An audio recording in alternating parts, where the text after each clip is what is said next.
Hey, Sydney. Hey, Samuel. So, weirdly enough, the fact that we're talking about this book right now, because I actually had something really similar to the farm revolution happen in my personal life not too long ago. Oh, really? What was it? Yeah, I, so I'm in this polycule, and all five of my subs have started unionizing Oh against my me, god. and it's it's really thrown a wrench in our dynamic. Uh-huh. This is like, this is, guys, Samuel's not in a polycule. No hate to polycules.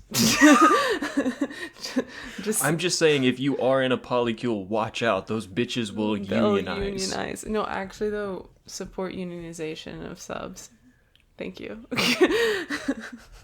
I don't respect a bottom's right to bargain. I'm glad you're here on this Sunday. I'm going to get right into the message. I'm going to tell it like it is, as they say. Uh-huh. Oh, I heard a hallelujah. Did you think I don't know what the hell is going on? And a lot of strange places. Where in the hell have you been? Hell fire! Hell fire! Hell fire! All right. Okay. There's something else, too.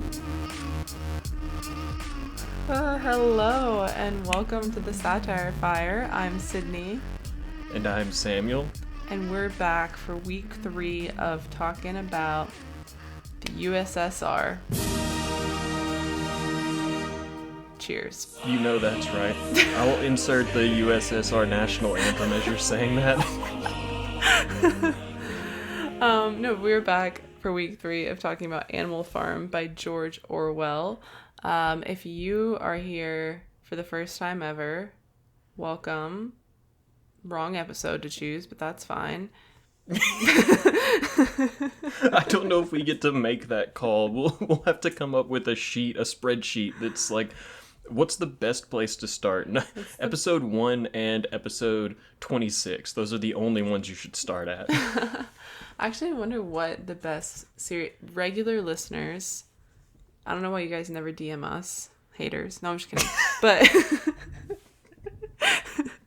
DM us and let us know. I don't know why I'm feeling sassy today. Apparently, I'm gonna make people stop listening to this podcast. But no, let us know what do you think the best book series is for a new listener to start with? Because I'm curious. I don't know what's the most user friendly. Probably not this one because of the way I'm attacking you out the gate. But yeah, this is week 3 of our series on Animal Farm. So week 1 was a plot summary where I just told you all about what's going down on this wacky farm. And then week 2 was a very in-depth but somehow just barely scratching the surface contextual episode where we were talking about fables, we were talking about political allegories, and most importantly, we were talking about Russia pre and post Russian Revolution. So kind of the era of Stalinism in Russia, and all of that is relevant to the understanding of Orwell's Animal Farm. And so now here we are, all that information in tow. We're gonna yap about it. We're gonna talk about what was he trying to say? What was he trying to do? Was it effective? Was it not? And did we like it? So that should be fun and easy to listen to. So maybe it will be a good first episode. I don't know. But I would definitely recommend at least listening to part 2 if you haven't, because I think it'll be really relevant for today's discussion. Yeah, definitely. But yeah, we're glad you're here. We'll get into that in a minute. But before we do, Samuel, what's up? What you been doing, listening, reading? So I've got a book that I'm going to talk about, but first I need to stand on a soapbox for just a minute. Take it away. I want to talk about Spotify. So it used to be the fact that the majority of our listeners were on Spotify. That's not really the case anymore. It's diversified quite a bit. But I want to talk about some news that came out recently that Spotify has changed their royalties practice, where now only songs with over 1,000 streams will receive royalties from Spotify. So any music that's on Spotify that has less than 1,000 streams, the artist is just kind of forced to donate that music to Spotify, which is crazy and an unbelievably greedy decision that's really going to hurt a lot of new artists and people who are on that platform trying to get started in a music career. So my ask for the audience, if you're on Spotify and you have no other options or outlets, then obviously do whatever you think makes sense to you and is best for you. But if you care about supporting artists, maybe consider listening to music on other platforms or buying albums directly. Our podcast is on basically every platform. We're going to stay on Spotify, at least for the time being, but you can find us on Pocket Casts for free, or YouTube or Apple Music, any of those things. So do with that information what you will, but it's something that I don't think has gotten a tremendous amount of publicity yet, and I would love if more people were aware of it and maybe were able to make informed decisions based off of it. So, with my soapbox stowed back into the closet for future use, be wary, it's always there, and I reserve the right to use it. I'm going to talk about a book that I read recently that has been on my to-read list for a really long time, and the reason for that is because this author is very regularly cited as other authors' favorite author. So if you are somebody who writes books, this person tends to rank pretty highly on who you perceive to be the best current writer. And that author is Zadie Smith, who is based out of the UK. And I read her book, Northwest. This is a book following a small group of people living in the northwest section of London as they are navigating their lives. And it's told somewhat non-chronologically. It bounces between perspectives and point of views quite a bit, following different characters for different amounts of time.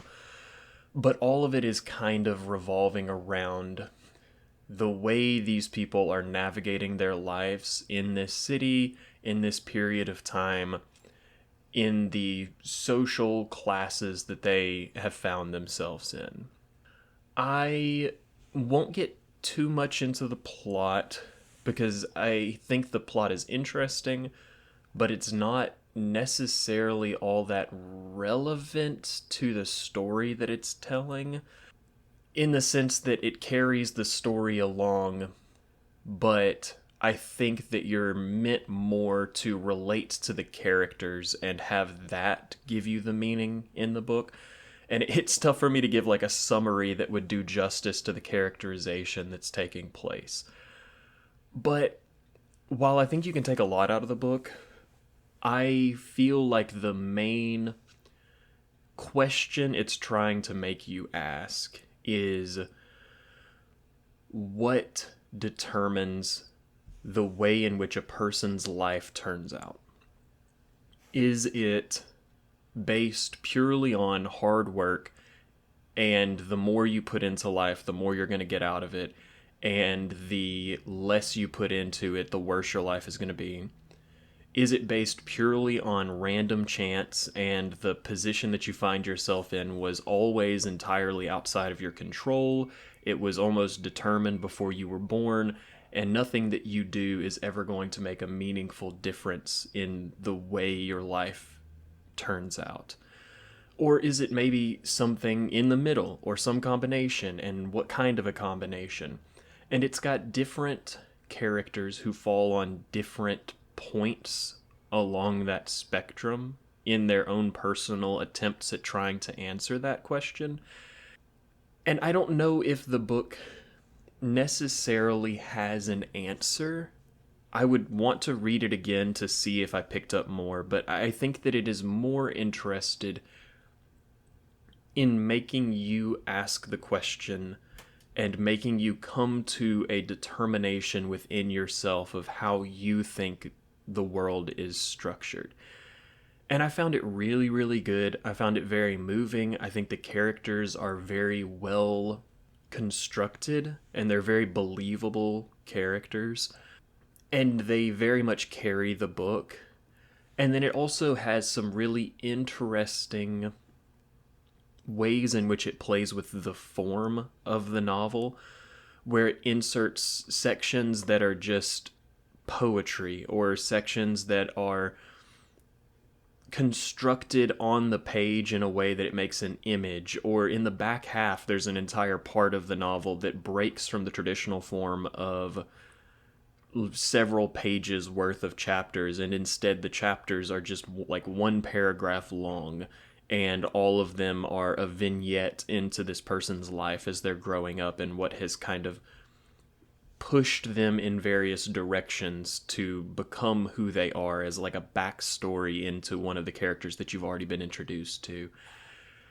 I found it really, really good. I found it really moving. I found it engaging and interesting, and I would highly recommend it. I don't know how well it would play as an audiobook. I know some people are very big, I'm only going to engage with it if it's an audiobook, which I totally understand. It's I wouldn't say easier way to consume books, but it certainly can be more accessible for some people. I think that this book would have some points that would not impact you the same way if you were only listening in an audio medium. But regardless, I liked it enough that I can see how she has established herself as a favorite amongst other creatives, because this is an older book. She wrote it when she was like 37, I want to say. Like, she won a prize for young British authors when she wrote this, and she's since continued to produce work, and I would be interested in reading more of her stuff. But yeah, I would say give it a shot. Her other book that I've heard a lot of good things about was, I believe, her first novel, White Teeth. And I always take with a grain of salt when a artist's earliest work is their most popular, because that just, I don't know if that's necessarily a true reflection of her artistic achievement. I imagine that she's probably progressed and changed and adapted over time, and maybe people no longer relate to the complexity of the work as much as they used to, or something like that. But regardless, I think this Northwest, stylized just as NW, is a good place to start. And potentially White Teeth, if I ever read it, which I hope to, I will get back to you and let you know what I thought about it. But it was very, very good. I haven't read anything by her, but would you recommend this one as like a first read? Or I guess you don't. It's tough to say. Yeah, you don't. Because it was my first read of hers, and I haven't read anything else to know for a fact. Like, it's not like Sally Rooney, where I've read basically everything that she's written, and so I have a really good grasp of where a good starting point is.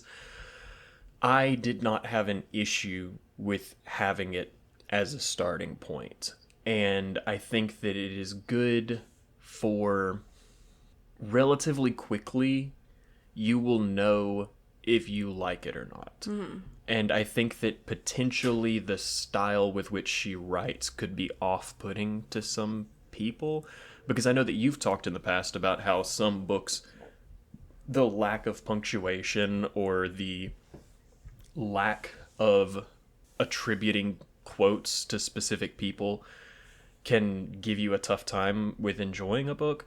She does stuff like that. She plays with the form a fair amount. And so, like, this might be a representative example as far as I'm aware.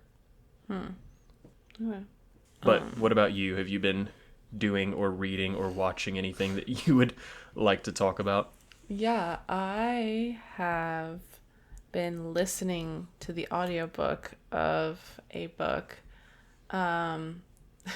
Not my usual choice, not my usual genre, but that's why I chose to listen to it, because I thought maybe it would be a good thing to listen rather than like purchase a copy or even check out a copy and take the time to sit and read it.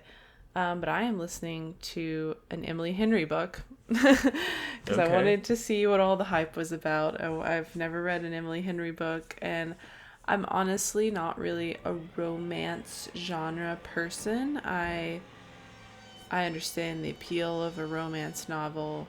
I can enjoy a novel where there is romance in it, but I don't usually enjoy it when that is the main plot point, when that's the reason we're reading the book.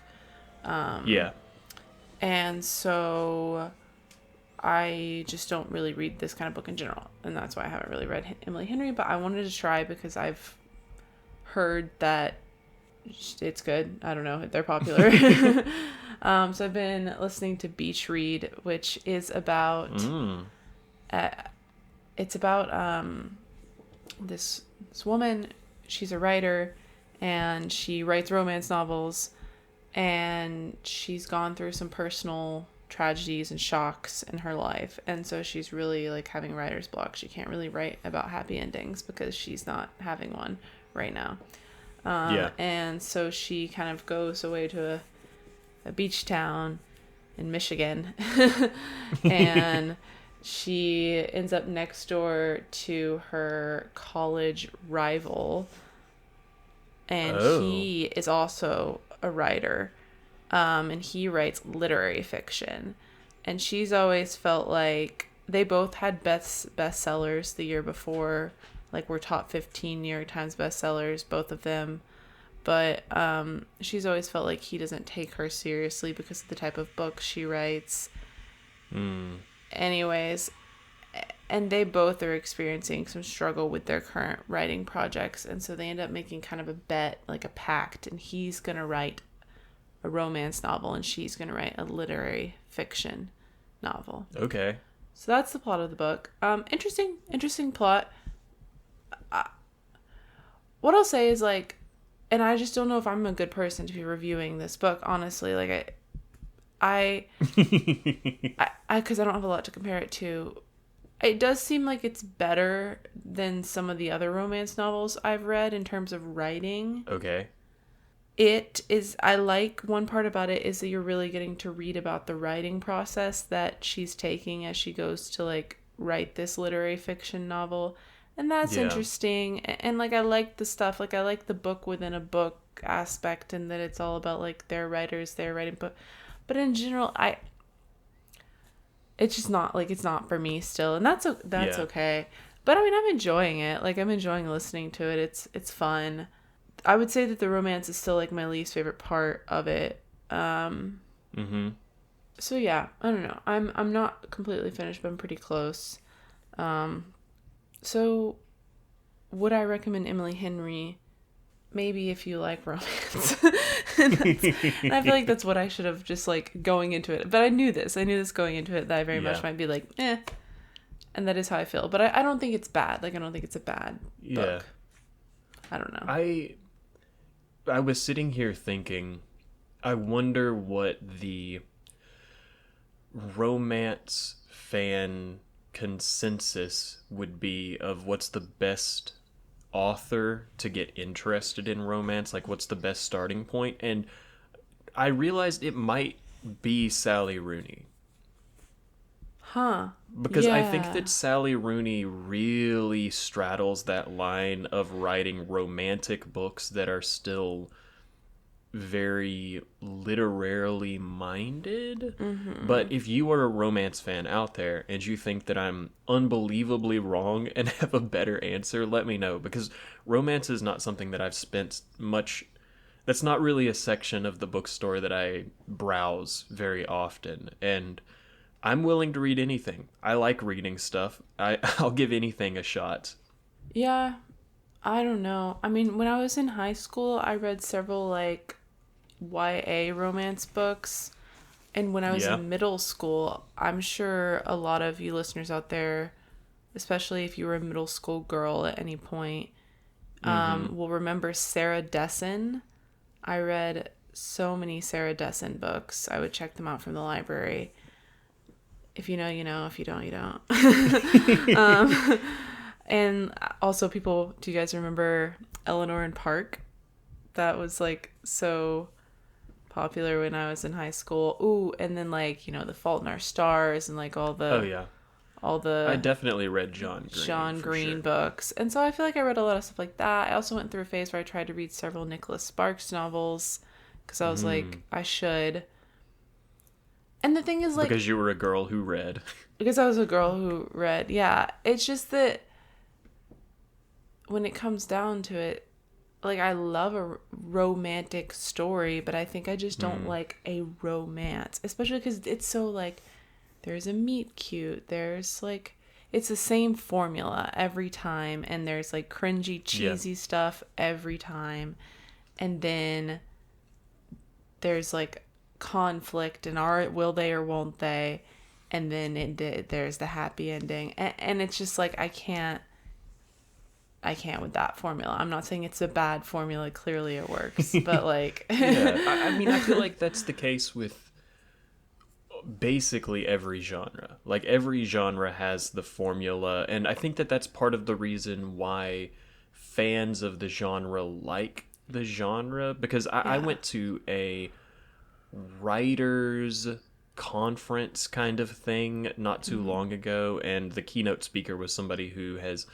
found success as a serialized mystery writer, and she was very open. I don't think that this was necessarily a point that she was trying to make as a, like, here's how you can write a successful book, but it was just something that she mentioned of knowing what her fans want to read, and it's the same story every single time. It's the same.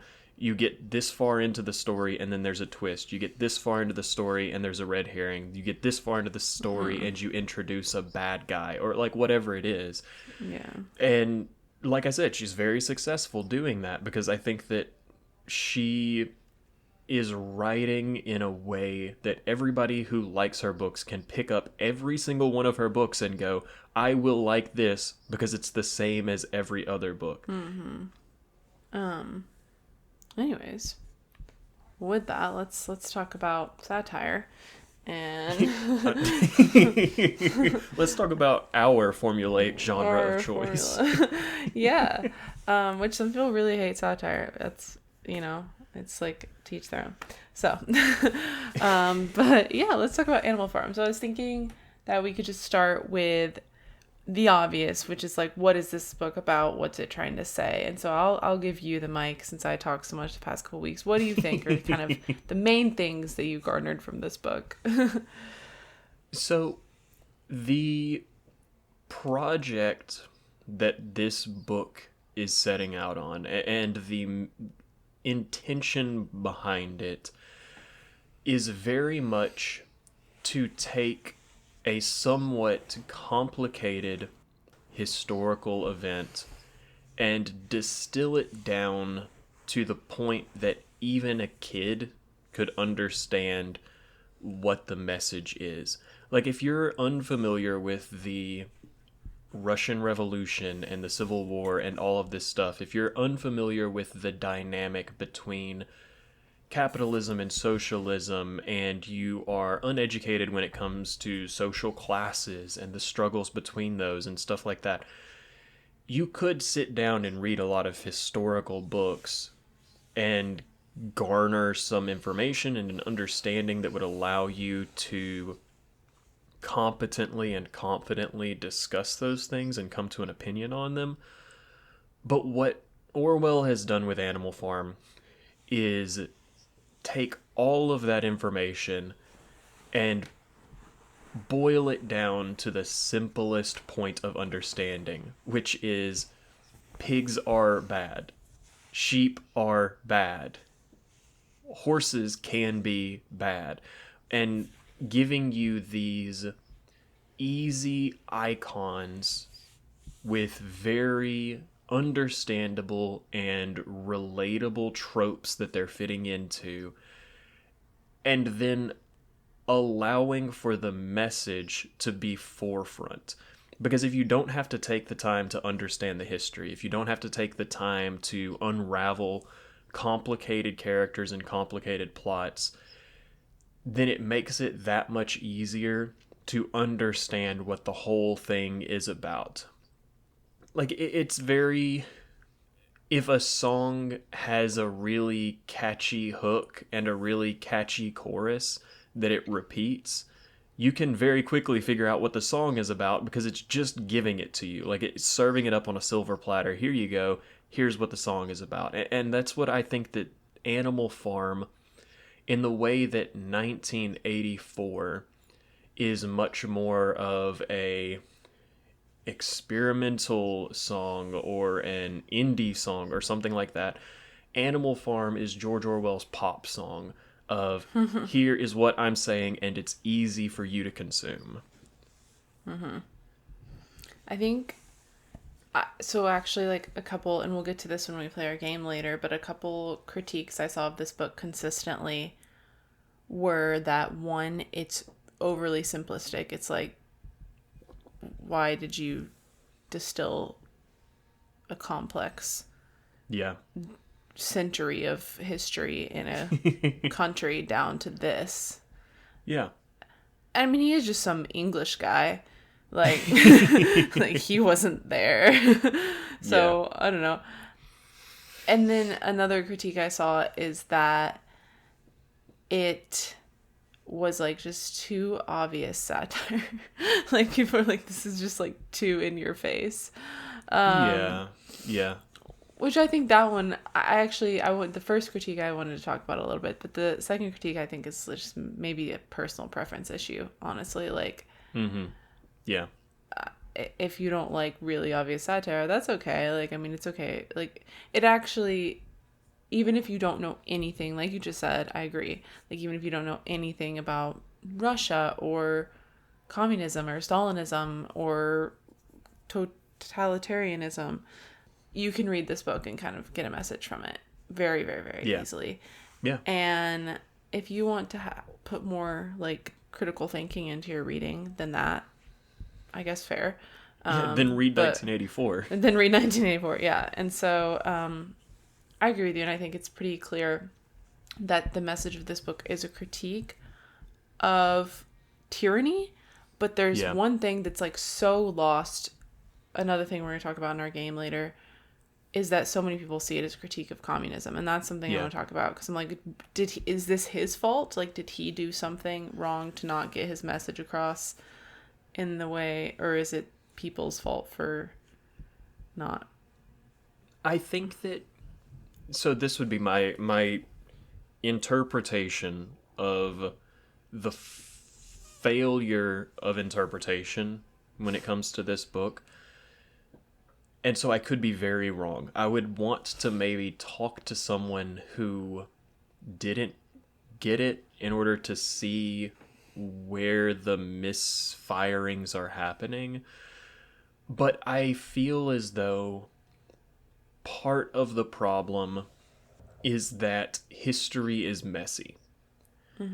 And if you are pulling from a purely creative space, if George Orwell had not set himself the restriction of this being an allegorical retelling of Russian history and instead had free reign to do whatever he wanted to, I think that you could make a much more clear and well-defined moral story that gets across exactly what you're trying to communicate. And then you're getting into the area of writing about, like, the ant and the grasshopper, where it's purely a fable, it's purely a moral story with no connotations or whatever, but it's very easy to understand what the story is and what the story is about, and it loses a lot of nuance and complexity from that. However, because he has set himself the task of essentially retelling this portion of Russian history, he has to stick to the facts. And the facts are that this was a at least on the surface, communist revolution that overtook a semi-feudal structure that was in place in the country. And that communist revolution, instead of sticking to its ideals, became susceptible to interior pressure of cult of personality and stuff like that, and devolved into totalitarianism. Yeah. And so I think that one of the issues is that people are pretty quickly, because of the animals calling each other comrade and stuff, able to pick up on, oh, he's talking about communism.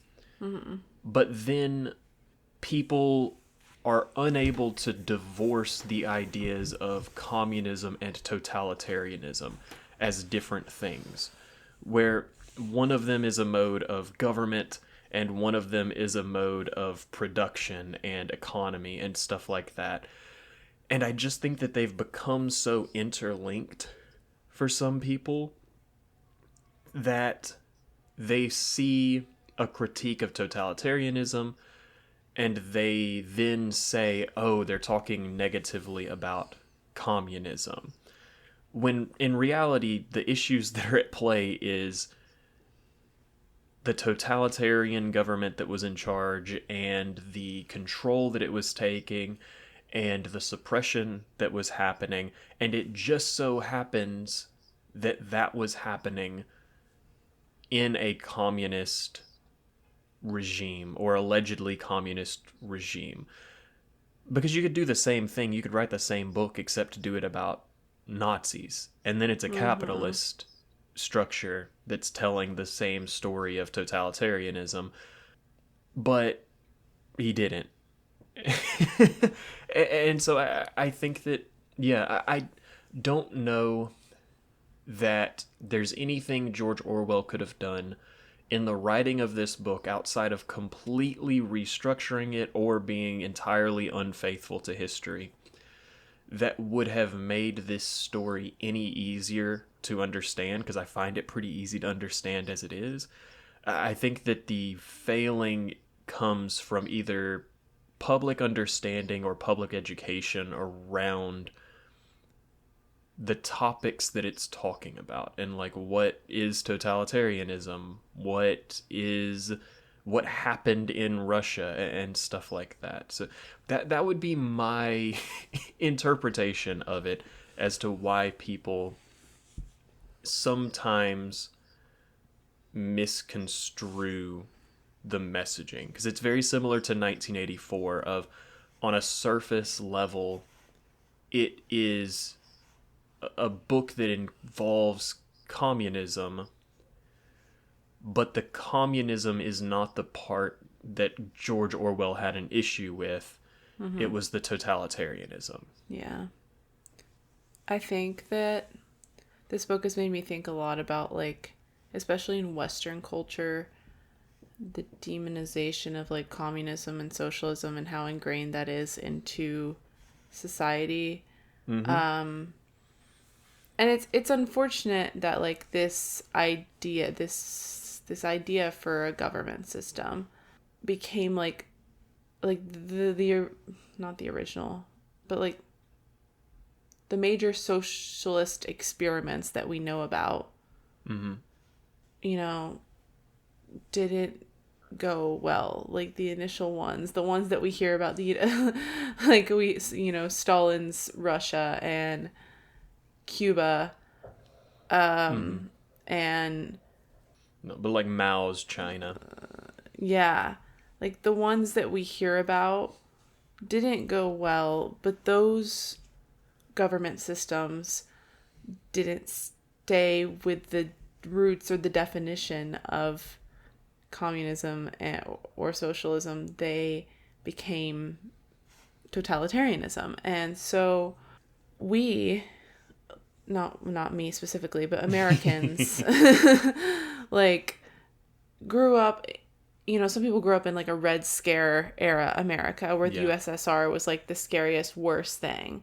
And communism was like the scariest, worst thing. China was the scariest, worst thing. That's still true, honestly, at least for China. And so there's all this propaganda that's being put at you from the day you become an American citizen. And I don't know if this is necessarily true for all Western countries, but speaking for at least America. Yeah. And therefore, I think that, like, that propaganda combined with, like, actual evidence that isn't really the evidence people think it is, and the lack of education, too, like, about what actually happened in those systems, as well as, like, the only one I learned about in school, really, was, like, Stalin.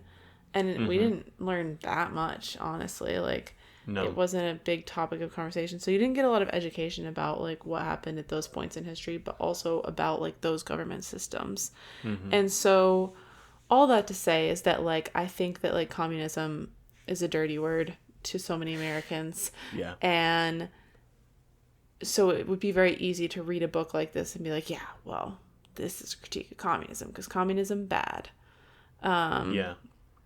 Because, I mean, a lot of people want to read things that people want the world to agree with them.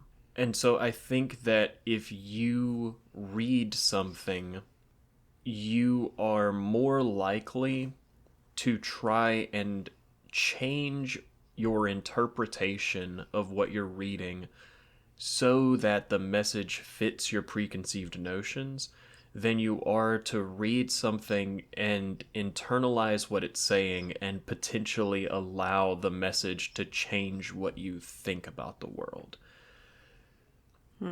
And so when you have stuff like you were saying, like this, or like 1984, where the presentation includes something that the average person has a distaste for, and then the message is not actually critiquing what you have a distaste for, but something that has been kind of normalized in pop culture and in political circles and stuff like that, I think that you are more likely to accept the comfort of misinterpreting the work than you are to either challenge the thoughts that you had going into the experience or accept, wait a second, this is a really highly regarded book that a lot of people love and is considered really, really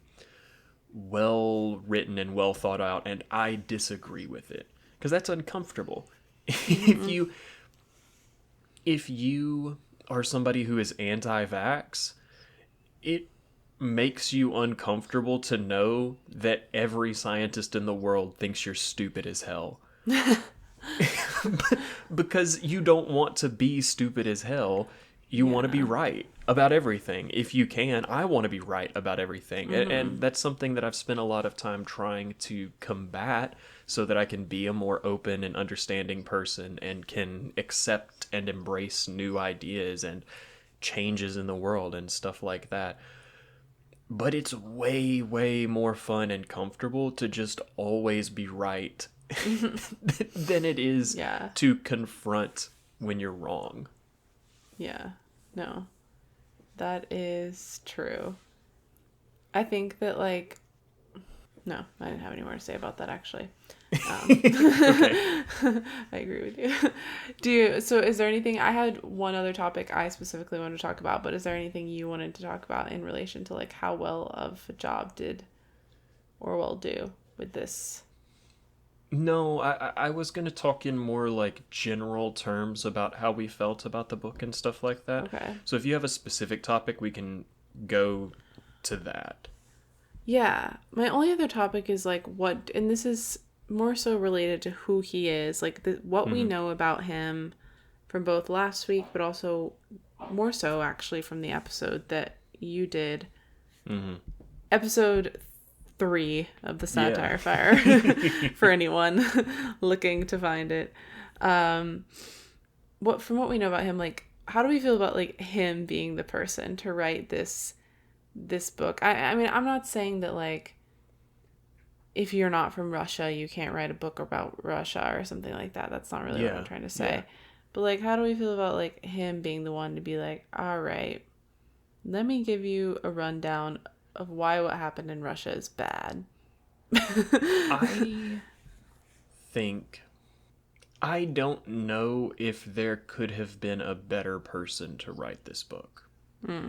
And my reasoning behind that is that Orwell was someone who believed in the cause of socialism and populist governments and stuff like that to such an extent that he got almost fatally injured in another country's civil war trying to defend their right to have that populist socialist government. And I think that clearly that was an experience that inspired him to talk about these topics. And I think that he's been he was pretty open about the fact that those were the experiences that inspired this type of writing and this type of storytelling, where he felt strongly, and I think that arguably history proved him right, that the struggle between forms of government was more important than the internal struggles that were happening with the different factions of those forms. Where he felt very strongly that a reason why populism was not successful in Spain was the fact that there were too many people who were on one side of the fight who were also trying to fight one another, because there was too many miniature differences that they couldn't work out for them to be able to just put it aside and say, hey, slightly different forms of the same government are way better than radically different forms of government that are trying to take over. And being able to take what everyone was kind of aware of in the history of Russia, at least in the people that he's talking to, because I think that the people that he's talking, I don't think he's trying to convince someone who believes in totalitarianism that totalitarianism is bad. Well, it's like we're saying, like, satire in a way is written for the people who want to hear it. So. Yeah. It's very much more interested in talking to the different factions that are on the socialist side of stuff and saying, hey, watch out. This is a story that can easily be repeated. Yeah.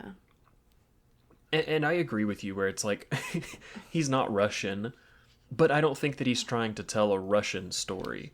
He's more trying to take the framework of a historical event and generalize it to the point that it is applicable. Like, they always talk about how history repeats itself.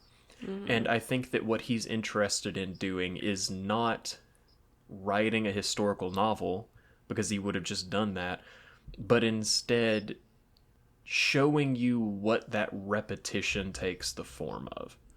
Yeah. No, I fully agree with you, and I think I see where the critique is coming from. But one, I think that if you want like an extensive, in-depth account of Russia pre, through, and post Joseph Stalin's regime, then you should read a nonfiction.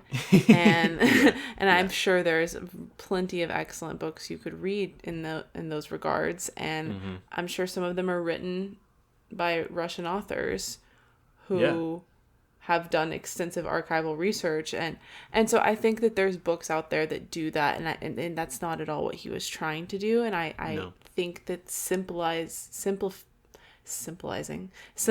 it down to something that's so digestible and so representative of what happened. Like, you know, like I was talking about last week, we can take every single major event and major person in this historical timeline, and we can compare them to an event and a character in this book. So he clearly did enough research to have these parallels. But that being said, I think that was as far as he wanted to go. He wanted to create a story that can show you, using a historical example, very clearly what can happen, but something that is readable and understandable, and it's using animals, not real people. And I think for what it was trying to do, it did a great job. Like, and now we're getting into my opinions. And I think like what you pointed out is a really nice like thing about like him being the person to write this book. I think he was passionate about this cause, and he was versed on this cause. He had lived experience, and so I don't know. Yeah, I think he's a great person to write this book. And I also, this is not really related, but it is a little bit what you were saying, and about like different factions of one government ideology, different factions of one ideology. That reminds me so much of Protestant Christianity. Oh yeah. And denominations. And it's really interesting how like religion, government, those are two leading driving forces of the world we live in, and they both have this tendency to like break apart within themselves. You know, you've got Christianity, you've got communism, but then you've got these fighting groups within them that can't decide on like minor. I mean, the way that churches will split and create an entirely new denomination over something so minor that people can't agree upon, and then that creates a lot of confusion within a religious system for the believers of it, because they don't understand. I mean, like, if I slightly differ in this way that I pray, will I go to hell or will I not? And some sub-faiths believe, you know, like they are the only one that's correct. And that's really confusing. And so is slightly differing ideas about how to run a country. And both differences and disagreements can become very dangerous for the people who believe in that system and live in that system. Yeah. And that's so interesting. just a thought, just a Sydney thought for the episode, for anyone who's curious. But yeah, just what I was saying, I do think this is a great book. I think it's really well done for what it was trying to do. Yeah. I think sitting down and like looking at each character and looking at each event and then comparing it to the world, the historical timeline that he was using was really interesting and made me really respect the work. I don't think it's as fun to read as 1984. Yeah. But I don't know. Yeah, I think that I can see the critique of it being a little bit too simplistic and having a lot of the aesthetics and markers of being more of a kid's or a young adult book than it is like an adult book, where like I don't think that I'm able to dig into this as much as I could 1984 or some of the other books that we've done on the podcast, because it's kind of just like right there on the surface what it's talking about and what it's doing. And so if that's not your cup of tea, I totally understand this. I can say pretty confidently that it's a great book to talk about in high school. If you have a high school student that you know, this would be a really interesting conversation to be able to have with them, I think.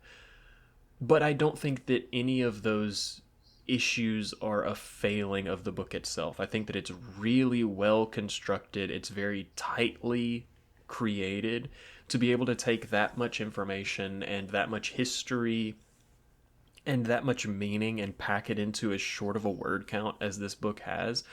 I find really impressive, and because of that I think that it's a very successful book.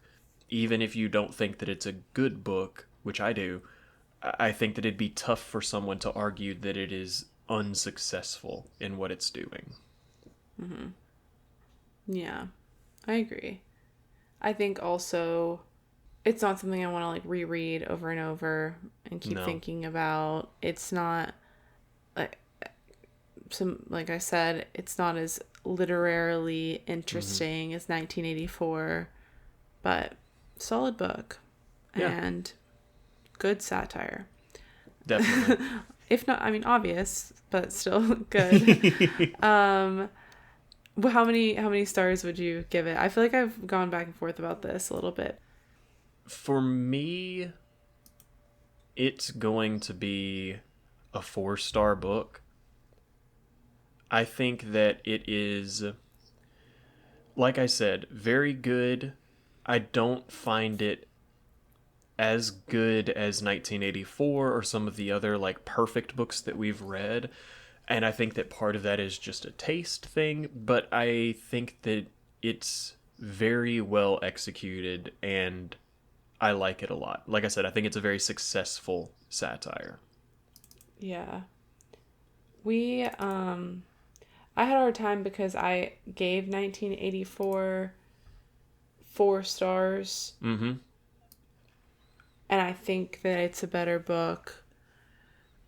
And so in a way I'm like, oh, maybe I'd give this like 3.5 stars. But I also think that like it's really solid. Like I don't really have a lot of critiques of it for what it is. And so I guess I'd go with 4 too, just to be like I'd recommend it. I think it's a good book.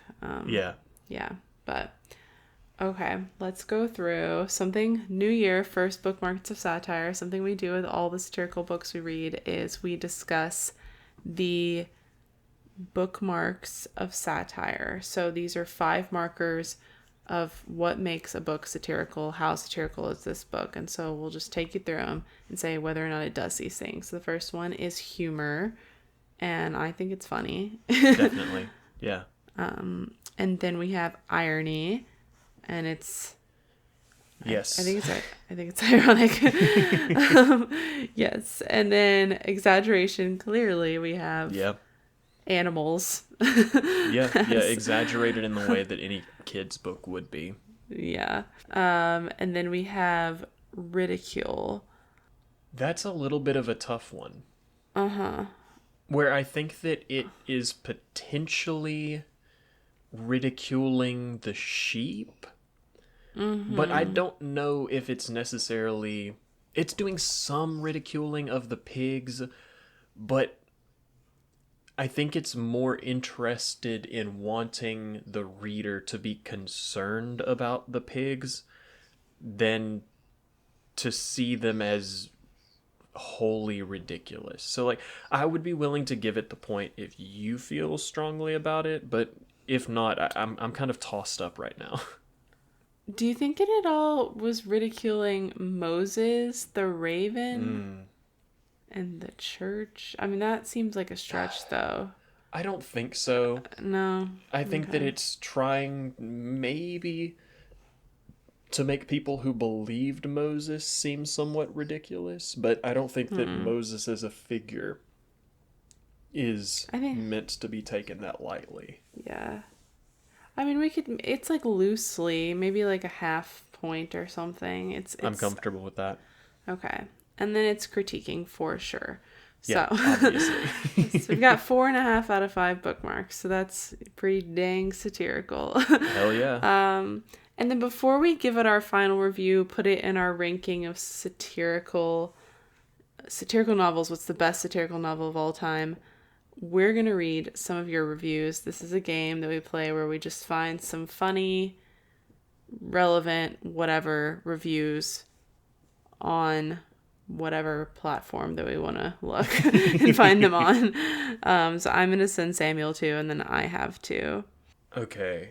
Up first is a 2024 review by Isa. 1 star. Embarrassingly simplistic reworking of the Russian Revolution. So I'm saying some of you guys really hated that it was simple. Yeah. So. Yeah. I mean, I'm curious if some of the people who think that it's overly simple are unaware that it is doing that intentionally, or if it's someone who thinks that by reducing the nuance, it's changing the story. Like, I wonder if do you think that it's simplistic, or do you just not agree with it? I was leaning towards, I thought people were thinking it was just not nuanced enough. It was too simplistic, but I don't know. I did read a review. I didn't send this one, that said this was like liberal propaganda, and I don't really know where they, I mean, I guess, but I also don't really know where they got off saying that. Fair like, enough. I want to know what Everything's got them propaganda if you think about it. Yeah. Okay, this one. So I read this review as a satirical review. I read this as like hilarious. If this person's serious, I'm concerned, but I don't think they are. So Russell gave it 1 star in 2024 and said, Orwell has really dropped the ball on this one. It's all very well writers using their imagination, but asking me to believe that animals can not only learn to speak English, but also successfully run a semi-industrialized working farm is frankly a bit patronizing. Pigs can't talk, George, and they certainly can't conceive of harnessing wind power to produce electricity. No doubt he got the idea from watching episodes of Peppa Pig with his kids. But adults won't believe this sort of nonsense. Let's hope he comes back with something a bit more serious next time. I think it's a joke, right? I think it's a joke. My biggest issue is I don't know what the joke is. The joke is like that it's satire, and he's like making fun of someone who would like take this like as like a kid's story and be like, oh, this is ridiculous. Was this a 1-star review? It's a 1-star review. That's partly what confused me. I'm like, if you actually thought it was good satire, then why didn't you give it more stars? But I'm like, there's no way you think George Orwell's alive and watching Peppa Pig. Yeah, no, like, obviously they are trying to be funny, but I think they're really stupid and not as funny as they think they are.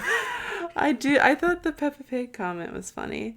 But I just am like, you like took the time to add a 1-star review and do this. That's like really funny, but also the 1 star is confusing me, and I want to know, like, did they not like the book? Or were they trying to do really obvious satire because they thought this was too obvious of a satire? I don't know. I had a lot of thoughts about I this see review. that, but I think that my issue with interpreting it as satire is that satire has to have a message. It's not just irony, and I think this guy's just being ironic. Like, he's being very millennial right now in a way that I don't appreciate. No, I think this guy is a millennial for sure. All right, my second review is from 2015, a 1-star review from Sorsha. Honestly, it's truly, truly incredible how people accept the baseless idea that Marxism, and by extension communism, is inherently tyrannical and corrupt because some old English hack wrote a book with talking animals about it. There's no critical thinking involved here at all, and every time I remember this book exists, it goes down in estimation in my mind again. Why is this man considered a legitimate source and voice of reason on what happened in the USSR? Why is everyone, on the right and the left, so obsessed with salvaging him? I was guilty of this myself in the past, and I don't understand why I did it either.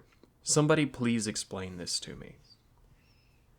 I think they missed it. I think they missed the point. Yeah, I think that they fell into the trap that they felt other people were falling into. Where I think that they read the book, and because it had Marxist themes, they assumed that the critique included Marxism instead of reading the book and seeing that maybe that's not the case. It's deeper than that. I think that I think the two classes of people that don't like the book seem to be you read something into it that wasn't there, or you did not read it closely enough. The last review, and this one, it's so sad because they gave it 5 stars, Manny did, and enjoyed the book, but missed the point. Hell yeah. Manny said, a perfect book. People will still be reading this in 1,000 years' time when communism is just a footnote. All right, Manny. Hats off to you, bud. I'm glad you liked the book. that is one of my favorite classes of people. It's like the Republicans who really like Rage Against the Machine. Where it's like, buddy, I don't think you know what the machine is. God. Yeah, and I did see several like high 5-star reviews like that as well. Reading reviews was so interesting because so many people made those mistakes that I was trying to pull forward with the ones I selected, and I was like, interesting. Nice. But that was everyone else's review. Let's talk about our review by putting this bad boy on our list that is ever growing of every satirical book ever written, in hopes of figuring out what the best and worst satirical books ever written are. So we've got 9 books so far with the top. Let's just do the top 3. Top 3 are Notes from Underground by Dostoevsky is number 1. Number 2 is 1984 by George Orwell. And number 3 is Slapstick by Kurt Vonnegut. And our worst book still is Fahrenheit 451 by Ray Bradbury. So, where do you see this slotting? I have my take, but I want to know what yours is. I'm really struggling with this because I think that, like, if we're going by satire, it's a great satire. Yeah. Well done. It suffers from being really short. It's a novella. Yeah. And so, like, it didn't have as much time to do as much as some of these books. Very true. I think the lowest I could possibly see it going is in 6th, right between American Psycho and Northanger Abbey. The highest I could see it going is in 4th, above Lula Dean's Little Library of Banned Books, but below Slapstick. So anything in that range, I'm willing to have a conversation. Yeah. I think it's a better satire than Northanger Abbey. Yeah. I think it's a comparable satire to Lula Dean, doing very different things. Yes. But did I like Lula Dean more? Yeah. So really, I'm good with like 4 or 5, but I just don't know which one. Like, is it above Lula Dean? Is it above American Psycho? I don't know. I feel like I think. So I guess this will be the turning point, and I don't know if we've ever had to have this conversation on the show before. How much are we going to weigh in historical relevance and significance? Because I think that if we're taking this devoid of all cultural context, it is number 5. If we are in any way going to include the impact that it has, we would have to put it at number 4. You know what? No, I'm good with. Let's put it at number 4. Okay. So that seems a valid point to me. Yeah. So I think that we'll consider the context when it matters as much as this book does. Mm-hmm. And I think that, like, we're still talking about it today. It's just one of the most widely known satires. Yeah. So our new top 5 is going to be number 5, Lula Dean by Kirsten Miller. Number 4, Animal Farm by George Orwell. 3 is Slapstick by Vonnegut. 2 is 1984. And number 1 is Notes from Underground. Slay. All right. And next week we will be jumping into our first interlude episode of the year, which is something we do in between book series so that we have some time, you have some time to consume a different type of content We talk about things that are satire but are different forms of media. This time, I'm really excited about what we're going to do. We're bringing back the Fire mixtapes, which is where we talk about satirical songs. And we are going to be talking about the album Animals by Pink Floyd, which was talking about a different thing. It's not talking about the Russian Revolution or anything, but talking about a different thing than this book, but based on this book. Pink Floyd, they're crazy. Excited to talk about them. Nice. So that'll be fun. And then after that, Samuel will be leading our next book series on...